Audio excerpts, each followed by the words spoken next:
Ignacio Ramonet, My Life, a Spoken Autobiography.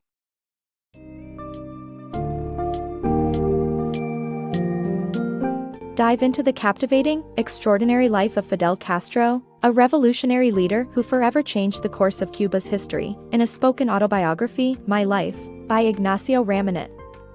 The book illuminates Castro's early life as the son of a wealthy sugarcane plantation owner, his education, and his journey towards the path of Marxism-Leninism. You will be taken through the tumultuous events that led to his eventual victory over Batista's regime, as well as his efforts to create a new Cuba.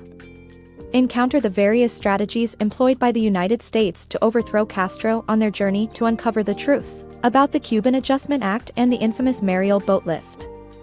This exceptional summary is an invitation to journey through Cuban history and gain a comprehensive understanding of Castro's revolutionary achievements and the challenges he faced.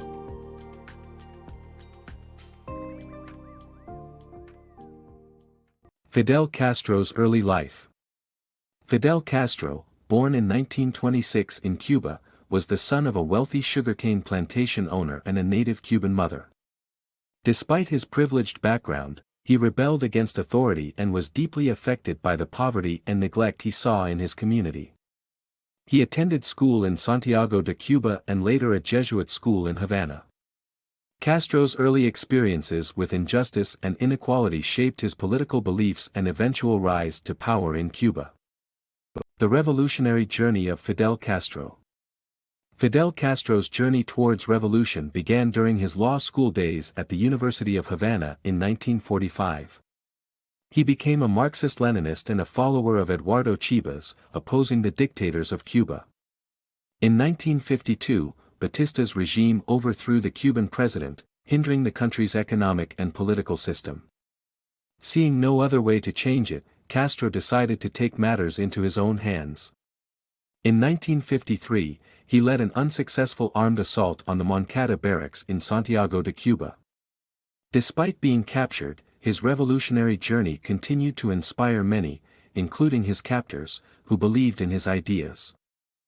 The rise of Fidel Castro.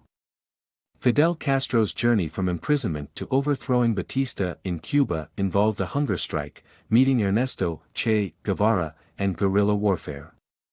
Castro and his small band of rebels faced intense opposition from Batista's forces but ultimately succeeded in taking over the country.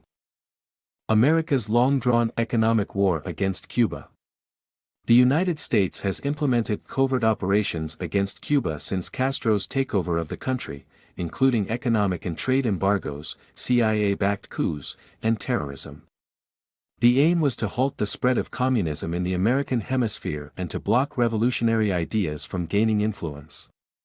Despite strong worldwide opposition, the embargo and other tactics have remained in force for decades. Since the early days of Castro's takeover, the United States has vehemently opposed him and has been determined to reverse his takeover of Cuba.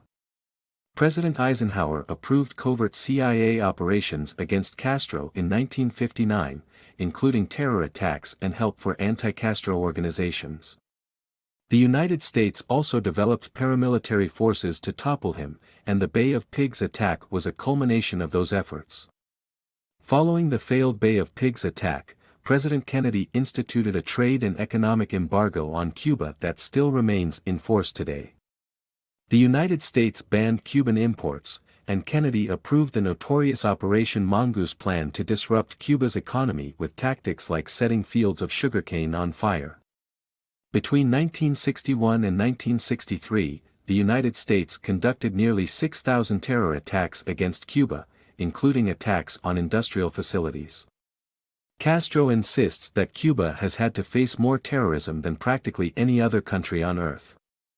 The United States continued to oppose Castro in an effort to block the spread of communism in its hemisphere, as well as to stop revolutionary ideas from exerting influence.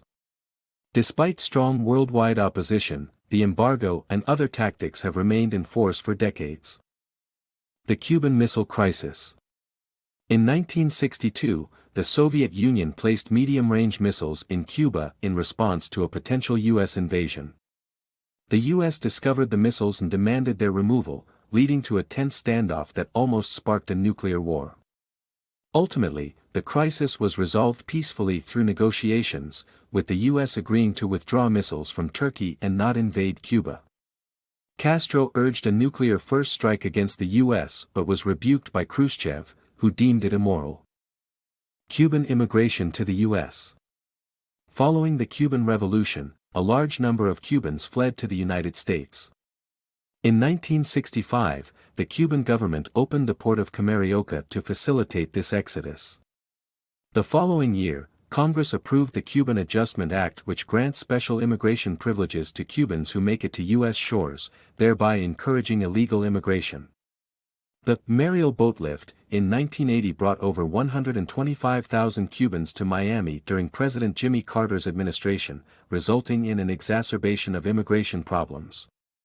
In 1994, thousands of Cubans left Cuba on homemade rafts after Castro announced he would not prevent them from leaving. While the U.S. policy allows Cubans who make it to U.S. soil to stay and apply for residency and citizenship, it immediately returns any Cubans interdicted at sea between Florida and Cuba. Cuba's success story. Fidel Castro's regime in Cuba since 1959 has achieved remarkable milestones in the country's development.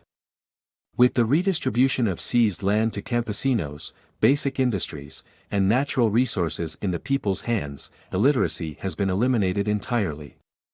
Education is free from preschool to doctoral level. With more doctors and teachers per capita than any other country, Cuba's infant mortality rate is low. Life expectancy has increased by over 15 years, and nearly 9 out of 10 Cubans own their homes tax-free. Castro, commemorating the Moncada anniversary, said, "What we've achieved is far greater than the dreams we could conceive back then."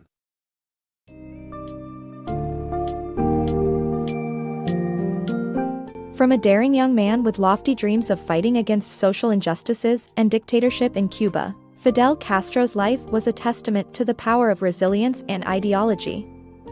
Throughout this comprehensive summary of my life, readers have been able to witness the rise of Castro, his unwavering determination to create a better Cuba, and his battles against many adversaries, including the United States. Despite the various challenges faced by the nation, Castro's regime transformed Cuban society, providing education, healthcare, and equal rights to its people. Castro's story is an example of an unrelenting drive for change, regardless of the obstacles faced along the way. The life and accomplishments of this distinguished revolutionary leader continue to shape and influence Cuban life today.